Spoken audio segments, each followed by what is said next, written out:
evening, sir. Good evening, Miss Kelly Miller. How How are you you? doing? I am freaking rocking it. I have Yeah?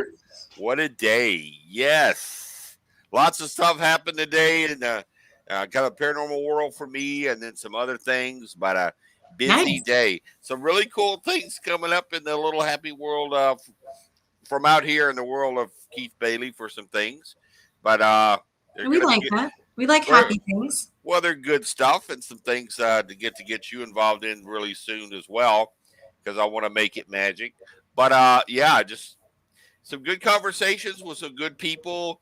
Really cool little meet and greet at a really super cool haunted hotel, and that Ooh. was some cool stuff for the future. Yeah, that's my first kind of real big opportunity to get to be a part of this way in the paranormal. So Uh-huh. I'm excited. What an honor! I got asked to do it, and I'm like, me. And Awesome. yeah, so I'm like, whoa! I guess maybe I'm doing something right. So cool. What about that? John McGinnis in the house, our boy. I just got to see John on Saturday night. It was very late night for all of us. Oh wow, really late night. Well, hey, you know Mhm. what? I'm ready. I'm excited here coming up. We got, I'm going to be at a little shout out for an event coming up here in the very first of October for Vulture City with my friends Jay and Maria Yates. Oh, that'll be That's good. going to be happening. It's going to Mhm. be the second year for them. So it's excited and honored to get to be a part of that. And then me and you are going to be at the really big rock show That's coming right. up at the That's end of the right. month at the Warrens And I Paragon. think we should recap that with our guests tonight because I think they're anxiously awaiting to join I, us. they are. I've already had a lot of people kind of chiming in. Hey Keith, what's up? What's the gig? So the reason for the season, folks, is even more. We've had Tony Spear on the show. We've had what Fred Rogers or Fred was on the show. We had who else? James Anito. Carl was Mhm. here, and who else? Who else was here from it? But we still have some more people to go too. So Okay, yeah. So there's fingers crossed their schedules align, but we still have some more yes, people to go. but tonight, woo, baby, tonight. Mhm. How can I say this? When I do speak in the world of rock stars, these two guys are known by many people in the paranormal world, loved, respected.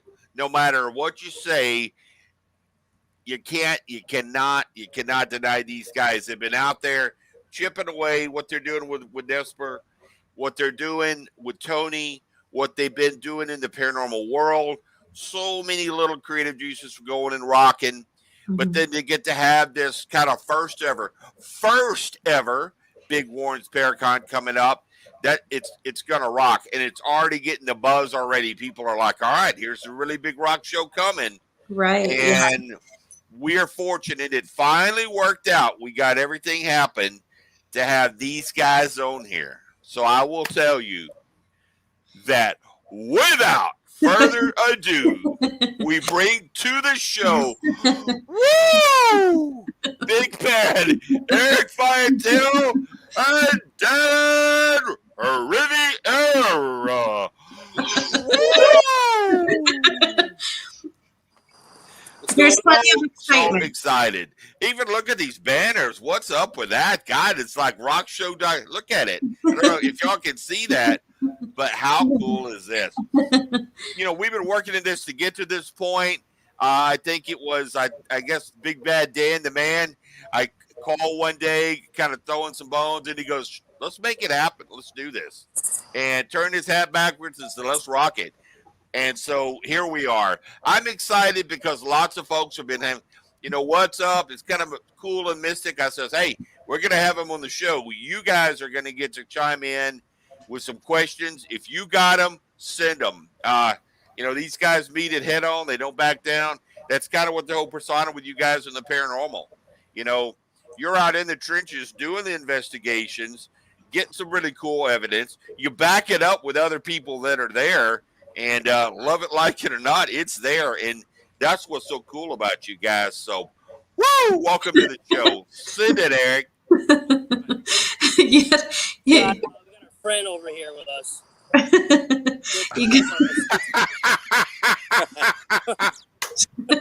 She took a tumble on her own. Yes. Oh man, we already got some love for you guys. Andy Andrews, Tim Cummers in the house, John McGinnis, already some folks. So yeah, you guys, we were talking before we started. You win the coolest background award. Cool. Yeah, nice. These guys, let's get a view of the fire. Let's see They're what just, they got. yeah, we're just out back hanging out, being fabulous. These guys, look at this. What? Just living the life right there. I know there's an igloo somewhere with some nice, cool refreshments to keep you guys cool down. Oh, yeah. I know it. Really yeah. partying here with some Coke Zeros. Everybody's thinking you guys are kicking it. You guys, oh, we got a little cool Coke Zero, you know. It's in the truck. Oh, okay, the good stuff, very good stuff. So tell us, let's talk a little bit with you guys about, Eric, your background. What's up with Eric? What's he all about? What does he do not only with the paranormal, but then kind of out of the paranormal, what's something else other than being a rock star drummer? What else? What's up with Eric?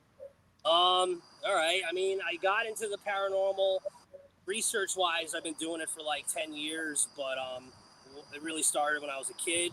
My aunt and uncle lived in a haunted house in a small town called Glen Ridge, New Jersey. And my cousins had some experiences. My brother saw an apparition when he was smaller. And these things always intrigued me and frightened me at the same time. As I got older, I kind of dove head first into the field. I met up with everyone from Nesper years ago. And one thing just kind of led to another. It was the tail end of 2019 when I was traveling America for Travel Channel filming Ghost Loop. And I had spoken to Tony and I said, I'd really love to join the team because I'm going to be moving to Connecticut. And that's been a couple years now. I've been going on cases with these guys. Aside from that, I love playing drums. I've been a rock drummer since I was 15 years old. I started my first band when I was in junior high. I played in a couple of bands. I played drums for Chaotic Abyss. I played drums for Blood Creek Massacre. I played shows all over the East Coast, like maybe 100 shows. Wow. 10 years or so. But yeah, love playing drums. I love investigating the paranormal. Getting married in a couple of weeks. There's just so much going on right now. Congratulations. October's a busy month for Eric, folks. So if you're trying to get a hold of Eric, leave a message. He'll get back to you. He's got a lot going on. And then we got, Big Daddy Dan the Man. Mysterious Big Bad Dan. Not a man of a lot of words, but when he speaks, everybody stops and said, hey, what's up with Dan? Well, how I got involved in the paranormal, started off really early in life. Like Eric said, growing up in a haunted house. Well, the house I grew up wasn't haunted. It was more of a demonic presence in that house. Oh, wow. We had an aunt that was practicing Santeria and everything, which affected us all in the house. It was a 4-family house. It affected the kids mostly that living in that house. And I was always looking for answers. Why was this going on and everything. And I started my own paranormal group. Even going back further in time, before I even got involved with the Warrens, I think I was around the age of 8 years old. I was on route with my father. He was delivering breads and pastries to diners and country clubs. And we were heading home one night on Route 34. It wasn't at night, it was in the afternoon, actually, 12 o'clock in the afternoon. And we saw this motorcycle whipping right by us. Was a man driving a motorcycle with a girl on the back. And my father says, they're going to crash, Dan. And as soon as we got at the end of Route 34, or was it Route 25? Got at the end of Route 25 there, we saw the motorcycle on the side of the road. The girl was just kneeling on the ground, holding her head. She was full of blood. And her boyfriend wasn't seen. He must have been flying into the wood line. And later on, we found out that he was killed in that motorcycle accident. Now, 30 years later, when I got involved with the Warrens, coming to find out the story about the guy that visited the museum with his girlfriend, and he was knocking on the glass, telling Annabelle, "If you're real, put scratches on me." And Oh, Ed wow. out of the museum and said, "You need to leave here, son. You don't do that." And the connection with that motorcycle flying by me back in 1980, there was connection there with the Warrens. So it was almost like destiny. It was a path that was set at that time. Then I started working with them and actually handling some of the haunted items in the Warrens Occult Museum. I built the Annabelle case. I built multiple cases inside that museum. The dinosaur, the devil made me do it. Yeah. So I take on a lot of investigations. I'm their senior lead investigator. So a lot what Ed and Lorraine used to do, Tony and I do it right now with the help of our teammates. And, we still continue helping families. We still work with the Catholic Church. We still have exorcisms performed. So yeah, we're doing a lot, and we're holding this big Paracon to honor, Ed and Lorraine Warren. It's October 29th through the 31st. If you want tickets, go to warrens.net, purchase your tickets. We got a lot of good guest speakers there. Carl Johnson, Keith and Sandra Johnson, James Netto, Ryan Buell. Who else? We got Fred Richards. We got Alec, cryptologist. So we got a lot going on. And Keith and, Kelly, you're going to be there. We got a lot of great vendors. We got the museum that's going to be there, so you're able to see Annabelle, the Sandy Hook Idol, the Shadow Doll, a lot of items from the Occult Museum. So the museum's currently closed to the public, but we're doing this this way, you guys, folks go out there and you guys can see the museum and have that privilege to do that, because these days, I mean, with the museum being closed, this is your only opportunity to come see that. What do you say about half a dozen artifacts we'll have At on least that day? more than half a dozen. Yeah. And that's that in and of itself right there. When you were talking about that with the museum, I know Kelly has. I have been. I've been blessed to get to go and be a part of a lot of Paracons. 2019 was like Paranormal Tour, but I have never, and I said ever, got to come to a Paracon where the stage is set with so many little working components. It's this thing, it's another, it's the speakers. I think it's everything making for this really badass event. And that's what the buzz is out there in the field. It's like, man, Yeah, and you guys even have even some little surprises that are kind of wait till folks are there. I think that's genius, because I was like, nope, not a word. You're not going to find out anything about that till you get there. Yeah, And plus right, the time of Halloween, so come up dressed up, come up to dressed up as your favorite character. perfect yeah. time. That's pretty cool you said that, because I think there's some people who ride around on a broomstick all year long anyway. But anyway, it'll be fun to see them show up for the show. But I know I'm excited. I've been talking to Kelly about it. We had our guy Tony on the show, and I it's such a cool thing to be so respectful with a man of his but not only knowledge, but just really kind of kindness, to get to be able to share some things that to make this very magical. My closest thing that I've ever got to do with Ed, and I waited till tonight to tell you guys, and you're gonna find out right now. So I got asked with my best friend James Anito to come to the Payne House, and he says, Keith, I want you to come. So they were short a bunch of tickets, so I bought them all and gave them out as gifts. And I got there, and we started getting into some stuff about with somebody had said they thought they heard in the voice box, they heard Ed. And somebody said, Ed, are you here? Is that you? Or are you here? And it was one of the people who knew him, and it was a friend of his. And he says, that was his voice. Like, I think that was him. Well, I was rolling in the other room. I had a camera. I was taking pictures. And I had my spirit box in there kind of doing with a group. And right about the time he said, Ed, is that you? I got on my box in a very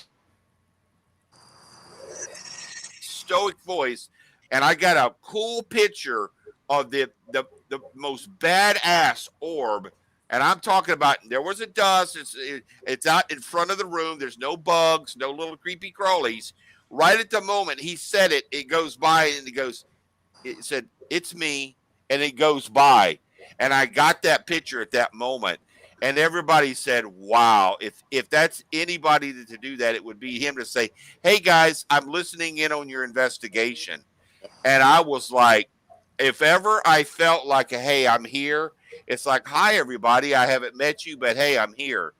It was like, oh wow. I went outside with like Cody Ray and Satori and walked outside and was like, that was the coolest experience that I felt right there. It was like, whoa. But it happens. I mean, we were on investigation, and Ed appeared in one of our pictures. Yes, I saw that. Oh, neat. Yeah, haunted funeral home in Stratford. Okay, yeah. I was with Dan and another investigator, Rick Clark, and I was doing a spirit box session, and I think it was Dan who took a picture of me. And then when we were reviewing it, there was literally like this huge circle of light, and within that circle, you totally see Ed. I mean, it was his profile, and it looked like a little dog was in front of him too, and that really blew our minds. Finding out too, as time had passed, that's actually a house that Ed and Lorraine investigated back in the 70s, and Tony had told us that Ed always said he would try and let us know he's here and watching over us when we're out on cases through equipment, and we've heard his voice before while we investigate. He's shown himself multiple times. Even in Stephanie Cemetery. He appeared to us at Stephanie Cemetery as well. See, that's when you kind of think it's the case, and you kind of ask somebody, and then they back it up.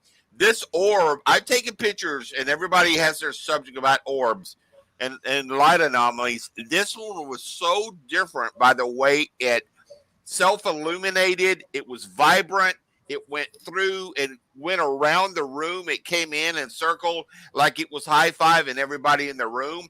And people were seeing it with their own eyes like, wow, what's that?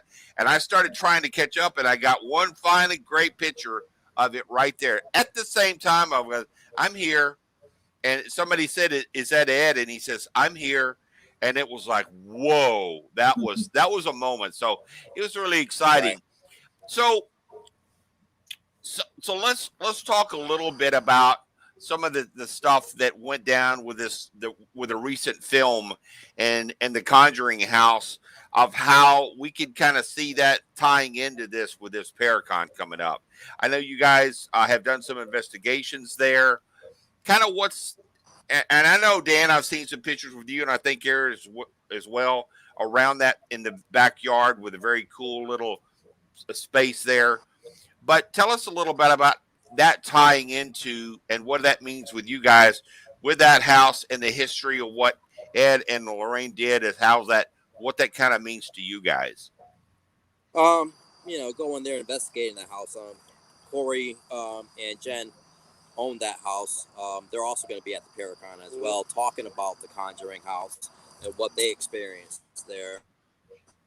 Going back there, first time I was at the house was I was filming a show for the Travel Channel, Most Haunted Places in America, and it was telling the story of the Conjuring House. I was able to go inside the house and meet Corey and Jen, and that's when I had my first experience in the house. As soon as I walked in the house, it was like somebody pushing me back, didn't want me in the house. So I continued walking through the house, doing a tour with Corey, and Corey and I went upstairs, and we were chatting, talking about the history of the house, and all of a sudden, we hear everybody from downstairs yelling at us, up to us, telling us that the lights are blinking on and off. You guys need to come down. So we came down to the main control room, and that's what they were telling us. All the lights were going crazy. Their monitors were going crazy. But when we came down, Corey went down one way, and I came down another way, and we both met down at the bottom of the stairs. But Right. when the door was closed to the kitchen and it opened up by itself, Wow. standing on the other side, looking at this door opening, like, holy shit, you know? So that was my first experience there. And I also captured something in the picture, a black shadow in the Wow. doorway over there. But then we still, we had a good relationship with Corey and Jen, and they invited us to come back, to do a couple events there, Right. just to go hang out, with them. Really great people. And it just like you said, what ties us to that house is the history. Ed and Lorraine were brought to the house. It was actually Keith and Carl Johnson were the first investigators that were contacted to go help this family, and then they brought the Warrens in after. Keith and Carl were teenagers at the time. Right. And they brought the Warrens in. While we're on the topic of the Conjuring House, me personally, we've been there like 6 or 7 times now. That house is no joke. Every single time I've been in that home, I've had some type of paranormal experience, whether I hear disembodied voices or I see spirits out of the corner of my eye. I remember one night I was sitting in the library. Somebody touched my leg. I jumped. I had a session in the basement, I remember, where I was using the portal. I'm sure you guys are familiar with the portal. You attach the spirit box. And something really nasty came through. It was mimicking Ed. Just the whole history of the house. I mean, we're there representing the Warrens. It's one of their most popular cases. And I think that whatever's there still, knows what we represent. So it's kind of trying to taunt me through my equipment. But yeah, every single time I'm there, there's something going on. It's a very active location, and just the history around it. It's an honor to go there and do our thing. Right, and there's an earthbound spirit of a child there. I believe it's a male child that's in that house. But there's also something on that second level that is pure evil. It loves to taunt women, girls. Very nasty. How it came through our EVPs and spirit boxes, like sexually attacking, trying to attack these girls that were there. So a lot of that was going on in that house when the parents were living there. It's kind of like validating what they went through. Like I said, they were dealing with something evil there, but they also were dealing with earthbound spirits that were in that house as well. Mm-hmm. There's been a lot of talk about the land around there, and it's flowing through, kind of involved in that house. What's kind of your thoughts as to behind that home and that being something that how do you think that connection is? Because you hear a lot about, from what I've got to go there once with James. I was blessed to get asked there and to get to investigate, and it was really cool. But that there's something back in that, behind that space of that home in those woods, that ties in. What's your thoughts on how that being and something evil of it? What's your thoughts? I mean, because I got a feeling on my own, but tell me what you think and to see if it kind of coincides. The land is ancient. I mean, it's old. You have Native American history there. Right. There are rock formations that are on that property, rocks that are formed in circles, which I think those are called medicine circles, where they held rituals there. Could be an Indian burial ground there as well. Plus, we believe that there are some soldiers that are buried on that property. It's built on ley lines. Plus, and some slaves that are buried on that property. There's a graveyard quarter mile behind the house over a bridge. I mean, there's a river behind the house, which, that's a conductor for paranormal activity. So you got all this energy there, just kind of like that. Yeah, and that's a good point, because when you go back there, I rarely get to where I have this swooning feeling, like it's so many things coming and around. I got that feeling back the way. As soon as I got out of it and kind of caught myself, it was gone. And it's a lot of people talk about portals. So is that is something possibly that it's something in that general space that's Oh, definitely. There are Definitely. definitely portals. I believe there's one right down the smack in the center of that house. There's a portal. okay? Plus, I believe there's ley lines that run through that property as well that put off a lot of energy. Right. One of the reasons maybe why the Native Americans put those medicine circles, stone formations on that property. So see, that's why I thought that and kind of thought, could that be that that's the case? Could that's why I've been getting these kind of feelings. But there's always a reason for everything. Why there's activity on a property. It could be the family that moves in there, which there's some issues, unsolved issues or problems that they went through in life. Could be just the energy of the property magnifying that. They become targets. Their auras mingle with that energy. You know,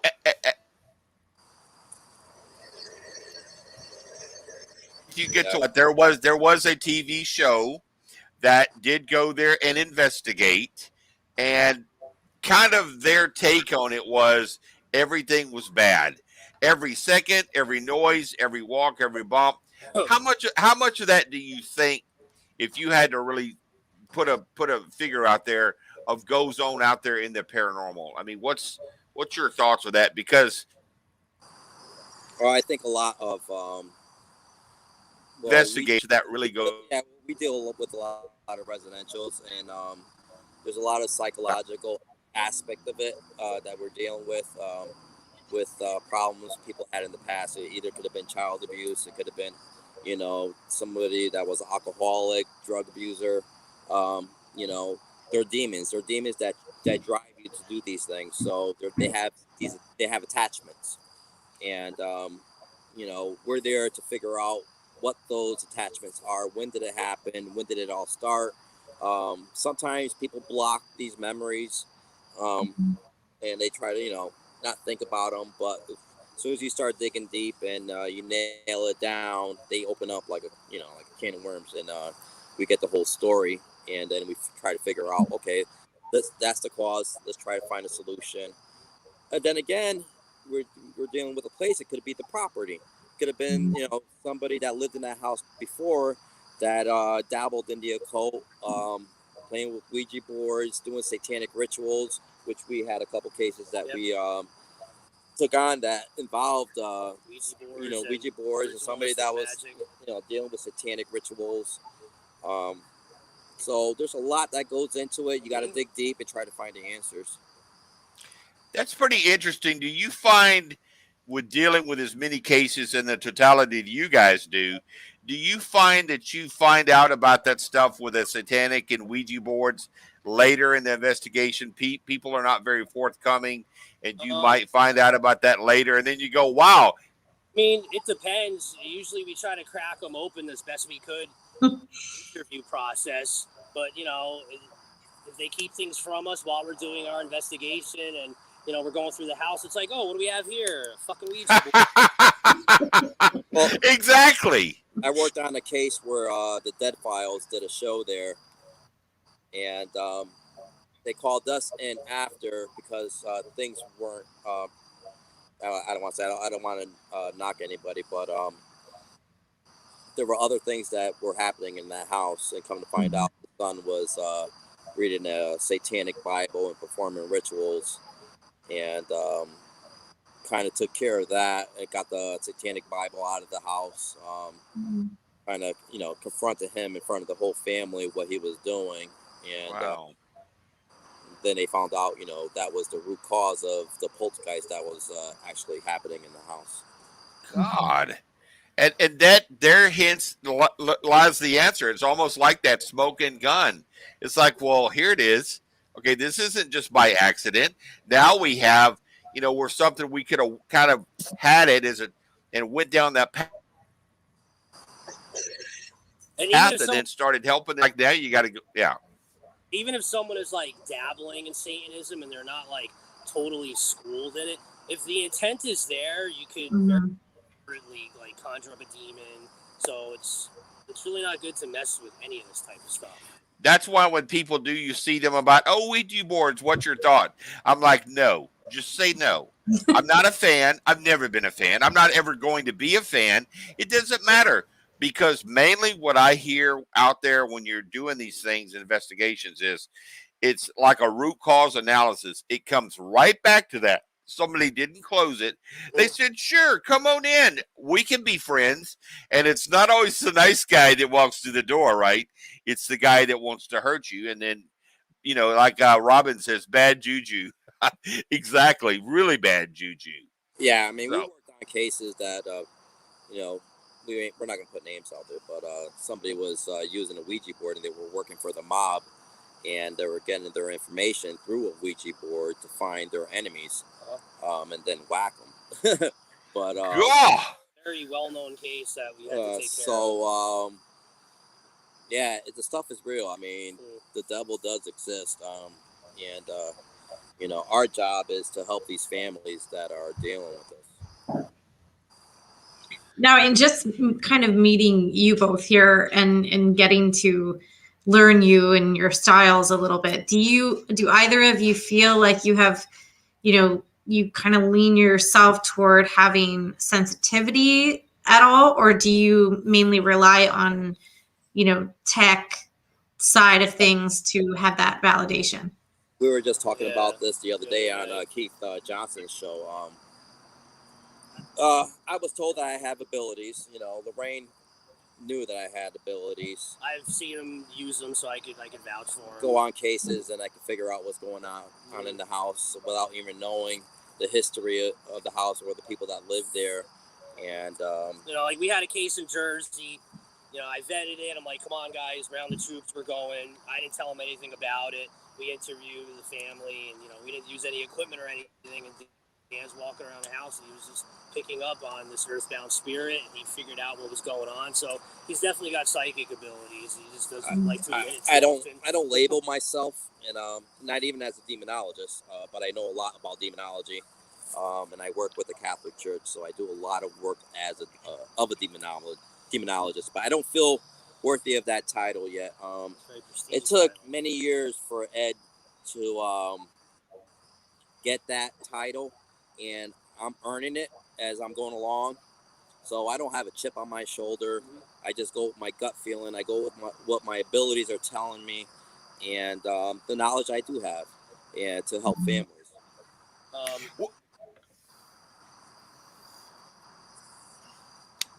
Can y'all see the question in the queue? Yeah. Tarot cards. Yeah, that's another thing.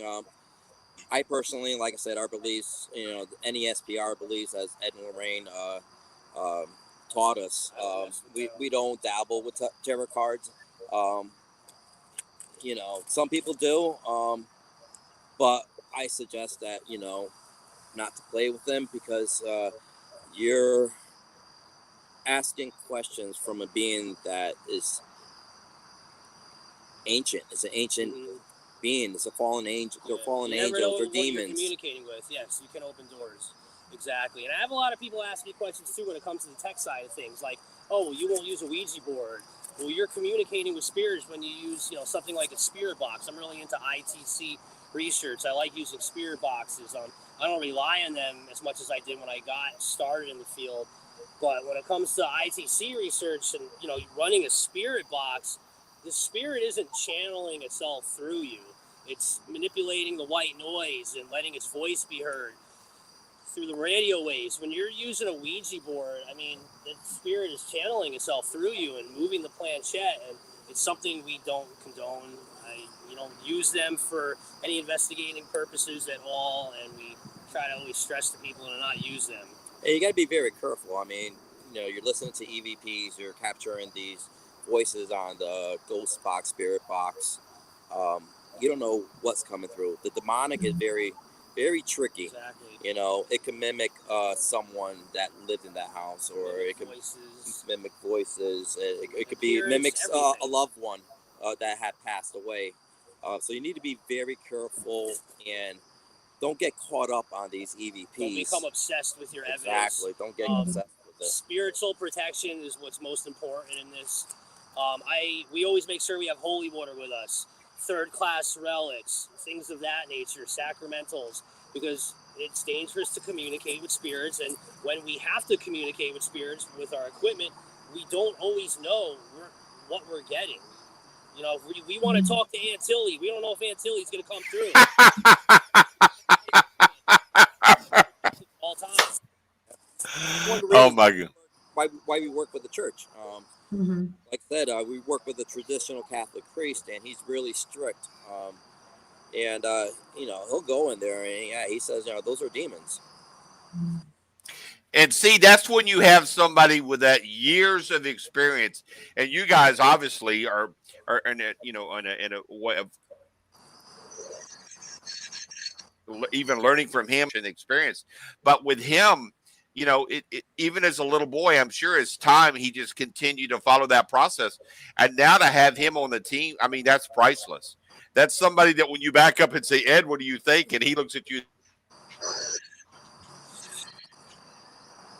Okay, that's somebody's experienced as him that you trust that. And I'm going to tell you, that's why people that I've talked to, people even to tonight will say with you guys, you know, you're I would say probably maybe nationally, probably in the top 5 of teams that are actually respected as who you not only have on that team, but what you guys have done an investigation. And that's when you can tell what, you know, what kind of investigation you had, what was the outcomes, and then you're like, wow, that's a pretty reputable team. And sadly, that is something you do not see today. You know, as you well know, this field is getting full of, you know, t-shirt wearing, ball cap wearing. I'm a paranormal investigator because I watch a show on Saturday nights. How you doing? Yeah. Well, you know, then no again, comment. And you know, I mean, everything, but those are for events, and they actually help us. You know, for travel expenses, that helps pays for our travel expenses.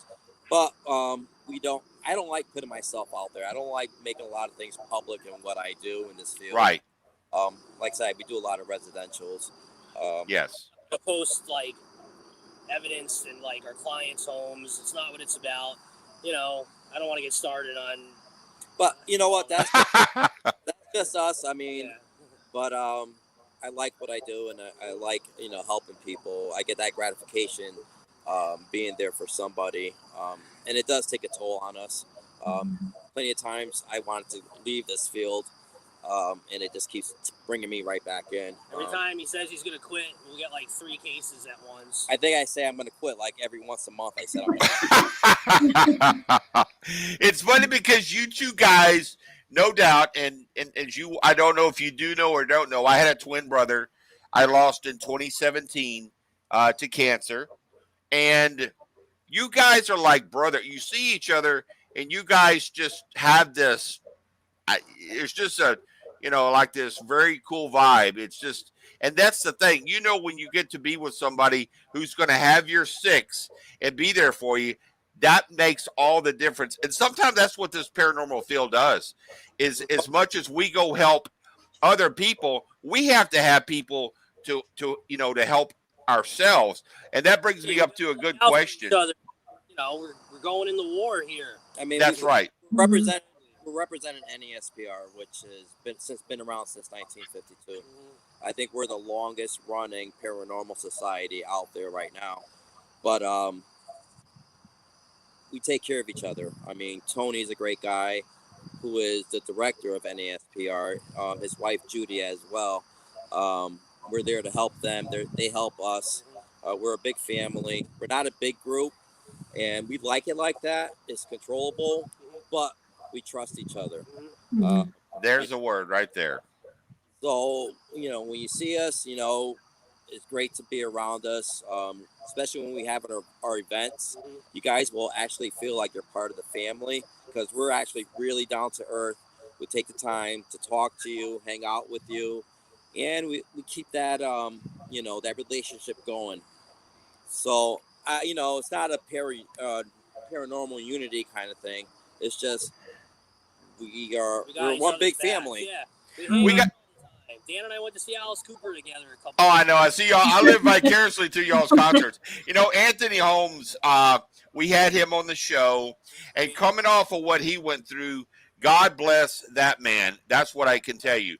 But I will tell you that y'all's team was a big part of that love of how you just continued to be back there behind him.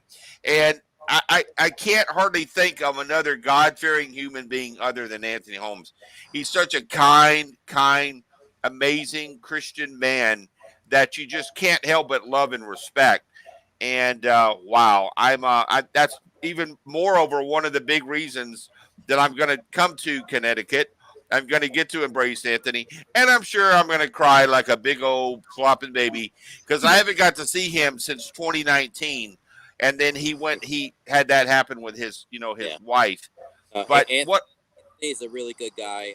Anthony, when Lorraine was around, Anthony was coming down visiting, and he helped out a lot. Right. Indiana. Well, I don't know if y'all see the question. Speaking of people getting help and being there for each other, the question from Andy Andrews, and it's got: do you guys at any time recommend that people get reviewed by a psychologist? Yes, we definitely, especially if we feel that there's some psychological issues going on there, that we do have a review with a psychologist. We might have someone available for them. We do have some people that are on our team that are psychologists that we could do that. Plus, we got to make sure what type of medications they're on. So there's a lot that goes into an interview, and to see if this is valid to even investigate. Is it paranormal? Is it a haunting, or is it psychological? Wow, that's why you guys are the rock stars you are. We got another amazing love and light listener that we have with us on the show, is Tracy, and she's got a great question. How do you become connected with the Catholic Church for this? How do you make such an impression that they will utilize you? Dan's known Father Rodriguez for quite some time now, and he worked under Bishop McKenna. As you know, Ed and Lorraine Warren worked under Bishop McKenna, so we just kind of like we were already in contact with the church that Ed and Lorraine worked with, and Dan's known Father Rodriguez for years now, and he's been helping us. Not every Catholic church has an exorcist on hand there, but it is good to go to mass, get involved with the church, approach a priest about somebody that needs help, that needs a blessing. Suggest it through the church. The priest could go out there, make a donation to the church. The priest will go and bless the family. If there's some activity going on there, who knows? He might suggest somebody else to them, an exorcist or another church to go to. So it's always good to get involved with the church, not just for this field, but for yourself, to learn the Bible, to learn about God, and understand what love is and compassion to help others. Man, God, I just got to add a moment there. You went there with something that I feel so very connected to, and that was being a Christian. Is that not only for the fact of make sure our spiritual wellness is capable, but also to offer that to that family to say, look, you're in a situation. This might be a relationship to where your own land that is very paranormally active. You're Right. going to have a relationship with these spirits if you're going to live here. So for that, yeah, have a relationship with God first. Right. Like I said, just don't do it because you're on a paranormal team and you're using this as a tool. You need to make this your daily life. You need it to be a part of you, and then you can share that with somebody else. And wow, there again, it's and I guess it's not only that, but us having that we feel inside of the love that we want to be able to share, get them to reciprocate that in a way that they say they understand it. And then once they open up and they're not so close to it, they can start to help from above that's going to be there as a guiding daily, template for them. And if not, there's that resistance that we can't force. They either have to kind of listen to us and say, this is what we really field of darkness constantly. Yeah. And like I said, if you're not mentally prepared to do this, you need that faith behind you. You need that strength behind you, because it will tear you apart. Seeing somebody that's possessed,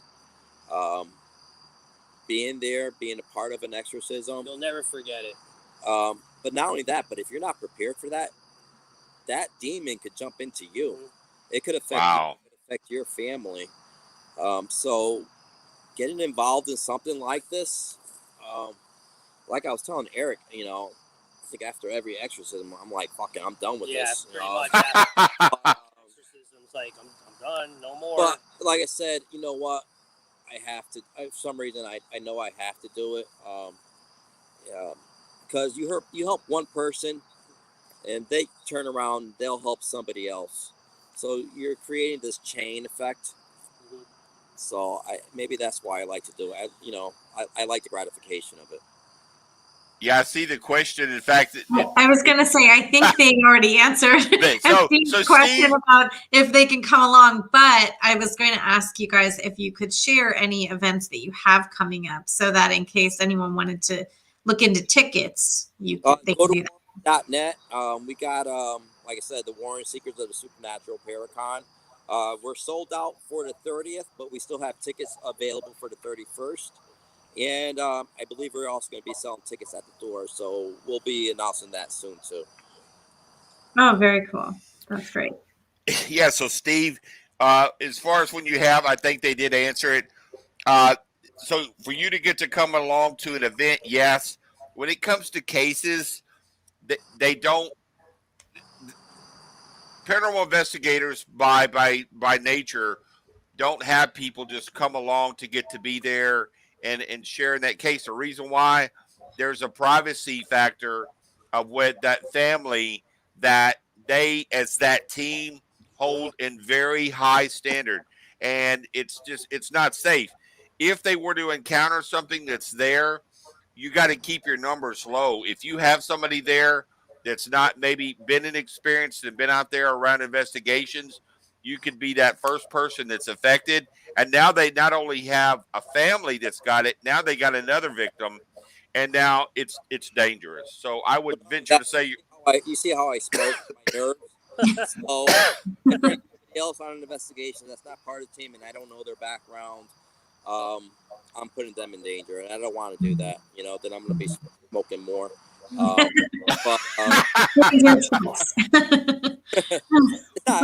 not joking about with the cases that we deal with, and I like to keep that with the people that I know and I trust. Not to say that you guys are great. You guys support us, and I like for you to continue that. But understand a lot of things that we deal with is dangerous, and I don't want to put anybody in danger. Because I do care. I wouldn't want to put somebody in front of the lion itself. I go into a lot of these investigations like Daniel in the lion's cage, den, and I pray that I walk out of there myself. So you're not guaranteed 100% that you're safe. All I have is my faith in God to keep me safe and my teammates. But there's a lot that goes into it.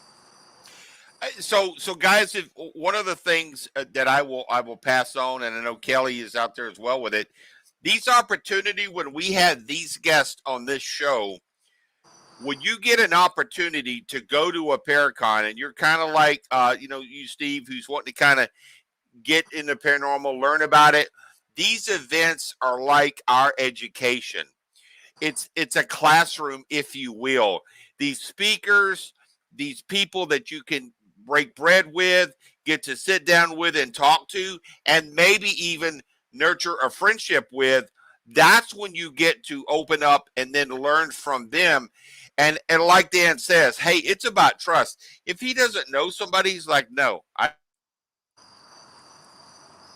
I don't know this person. I don't. As you do, those opportunities in the future, as they want to maybe school you and teach you, that is an opportunity, because I'm quite sure in life at one time, Eric and both Dan have been a mentor to maybe other people that they went out at one time and maybe had their own team. But you got to be very cautious, because your name and your reputation is on that stamp when you kind of say, hey, Eric Vitale trained me, Dan trained me, and they're just not going to offer that up to anybody. Is that pretty much the way you guys feel? I mean, I like for other people to learn. I like for them to do it the right way and do it for the right reasons. Yeah. Not just for thrill seeking. I captured the best evidence. No, it's not about that. We're not really thrill seekers. We want to help people. You got to do it for the right reasons. Right. It's not all about views and followers, likes, and all that nonsense we kind of talked about a little bit earlier. I really don't care about any of that.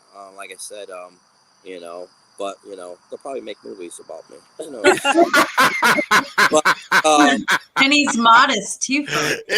but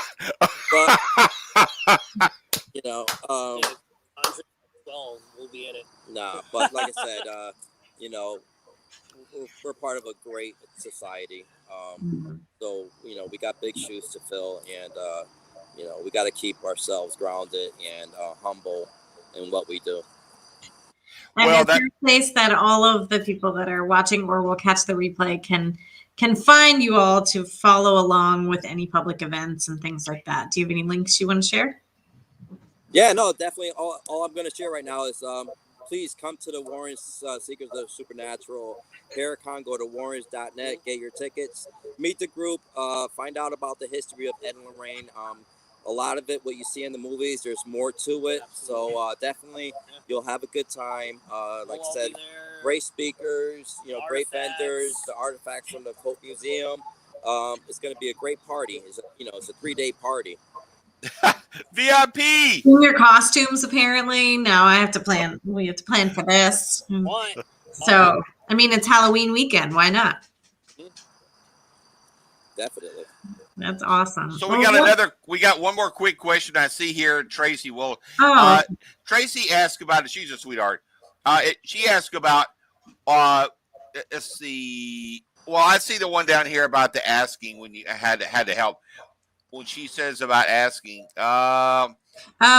Yeah. Here we go. What's the best way to help if you are unable to go on a case? In other words, like a logistics or support or some way to where for them to be able, from that perspective, of help a team. I mean, we've had not actually going to the investigation itself? Is that what you mean? You're kind of like getting into it gradually, like you were saying about being cautious, that sort of thing. Given the best advice as possible. Like I said, we're dealing with people, so any way you communicate with them, you're affecting their life. So you have to make sure that you give them the best advice as possible.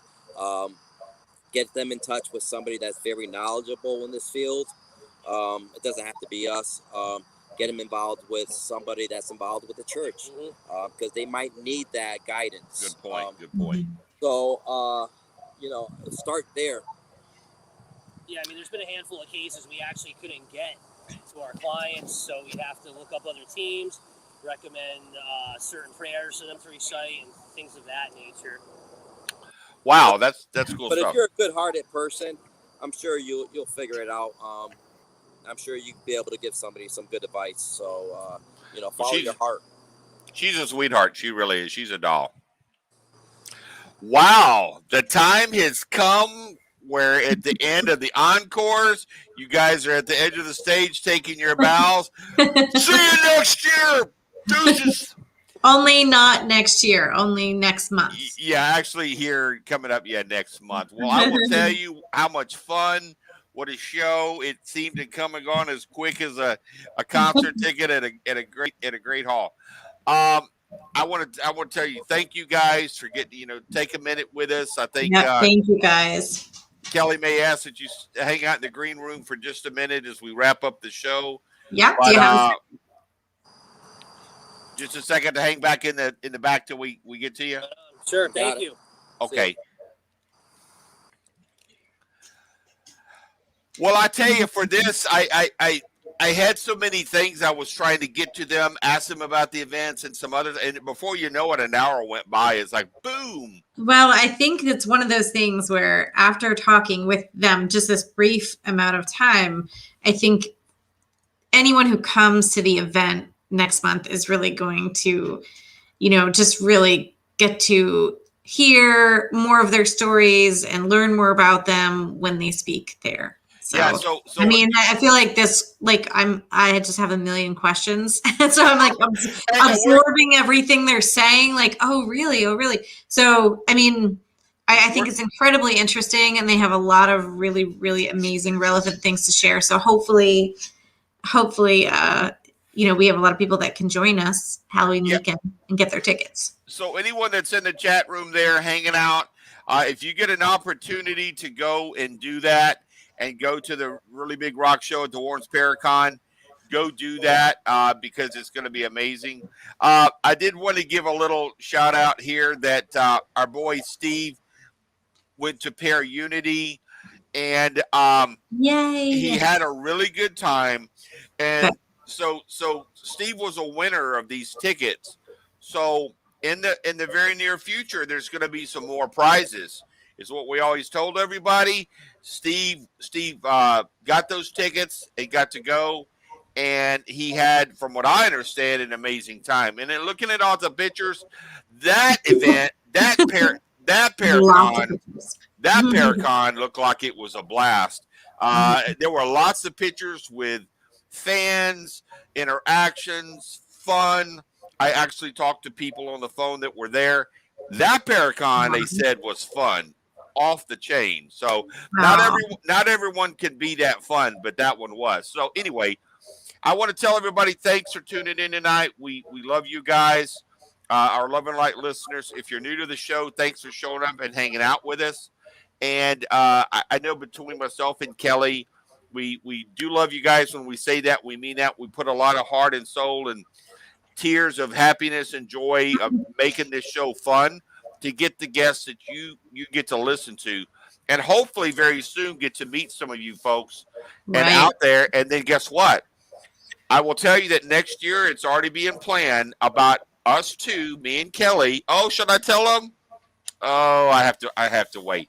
All I will tell you is keep listening to the show, because what we're going to do, you're going to want to be there and be a part of it. So, wow. I mean, who wouldn't want to hang out with us? Who wouldn't want to hang out with us? I mean, we're a really good time, you and I. So we tend to have that little bling about us. But I will tell you where we're going to be. Oh, yeah, you're going to want to be there. Yeah. So, wow. Well, thanks for tuning in with us, everybody. And we are so happy you could join us tonight, and come back in 2 weeks when we have some really, well, we're not going to tell you yet, but we'll tell you who we have on in 2 weeks. I'm big on the secret surprise thing. I'm getting into the Halloween mode. So it's going to be very fun. Yeah. So, all right. Well, take care, everybody, and we'll see you in 2 weeks.